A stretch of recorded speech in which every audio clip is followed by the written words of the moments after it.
Талай жылдар өтсе де талай заман, қалам тартар қазақта ақын туса, әруағына Абайдың қарайлаған. Абай болу әрине оңай емес, адам болмай қалсаң ғой, қалай жаман.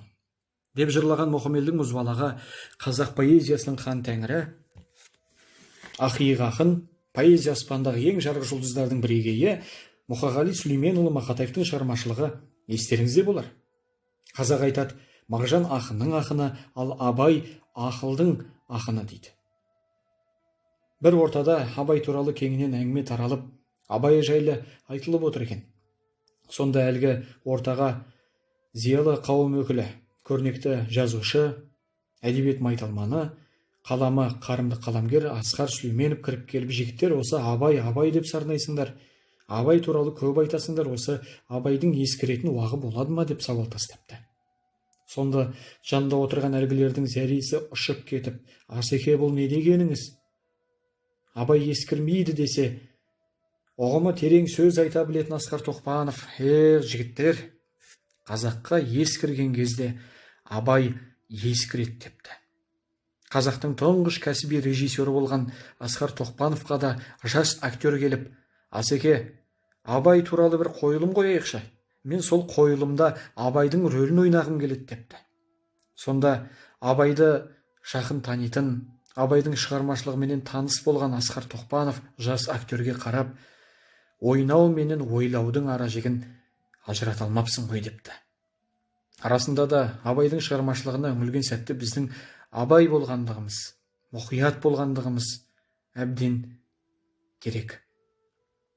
Осы Абай хакімнің 175 жылдық мерейтойының қарсаңында Абайдың шығармашылығынан сыр шертіп, Абайдың қара сөздерін жаттап, Мұхтар Омарханұлы Әуезов жазған Абай жолы роман эпопеясын қайталап оқып, әндерін қайталап айтып жатырмыз. Күнделікті көріп жүрген көгілдір экранда, радиоларда, бұқаралық ақпарат құралдарында, газет журналдарда, әлеуметтік желіде орындалып жатқан Абайдың шығармашылығынан ең көп кеңінен таралған туындыларының бірі «Көзімнің қарасы» деген ән. Осы «Көзімнің қарасы» деген ән кімнің құрметіне жазылған ән, кімнің құрметіне арналған ән деп мен өзімнің студенттеріме сауал тастадым. Сіз қалай ойлайсыз? Көпшілігі Әйгерімге, Ділдәға немесе Тоғжанға арналған ән деп топшалауы мүмкін. Ал енді сол әннің мәтініне үңіліп, тереңіне бойлап көрейікші, шамамыздың келгенше. Көзімнің қарасы, көңілімнің сарасы, бітпейді іштегі ғашықтық жарасы, жас үлкен ағасы, қазақтың данасы деп келеді. Егер Абай өзінің жұбайларына немесе антық болған, іңкәр болған бір сұлу керім қызға арнаған әні болса, қазақтың ағасы деп айтпас еді ғой. Қазақ көзімнің қарасы деп өзінің ұлын, баласын айтатындығы белгілі.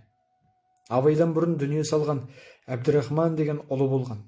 Сол Әбдірахман төсек тартып сырқаттанып жатқан сәтте хакім Абай атамыз өте қатты, қалың мұңға салынып, көзімнің қарасы едің, көңілімнің санасы едің, қазақтың ағасы болуға, данасы болуға жарарлық азамат едің деп осы әнді шығарған екен. Ал Абайдың махаббатсыз дүние дос деген сөзін махаббатсыз дүние бос деп те айтып жүрміз. Басында баспадан қателік кеткен дейді ғалымдар. Қай Мұхамедханов пенен Бекемтас Мырзахметов сынды заңғар тұлғалар, Абай танушылар осы сөзді растайды. Ал махаббатсыз дүние дос деген сөздің мағынасы не болды дейтін болсаңыз, Абайдың түсінігінде, ұғымында махаббат тек қана жаратушыға ғана болады. Ал қалғаны құмарлық пен ғашықтық дейді. Ал ғашықтық пен құмарлық ол екі жол, құмарлық бір нәпсі үшін болады, сол деген өлеңі естеріңізде болар. Ал енді сол махаббатсыз дүние дос деген сөзді тағы да тарқатып айтатын болсақ, дүние дегенің екі түрі болады қазақтың ұғымында. О дүние және осы дүние. Ал осы дүние туралы Абай хакім көрдік қой дүние деген иттің көтін деп айтады. Әрине, ауыр сөз болғанменен өзіміздің тар санамызға үлкен Абайды сыйғыза алмай, әбігерге осыдан түсіп жататындығымыз белгілі. Сонда кімде кім жаратушыға деген махаббаты болмаса, осы дүниеменен дос болады да, хайуанға оны қосыңдар деген сөзі хайуанның арасына сапына түсіп кетеді деп тарқатып айтып отыр. Әрине Абайдың шығармашылығыменен танысып оқып жатырмыз. Оңды іс.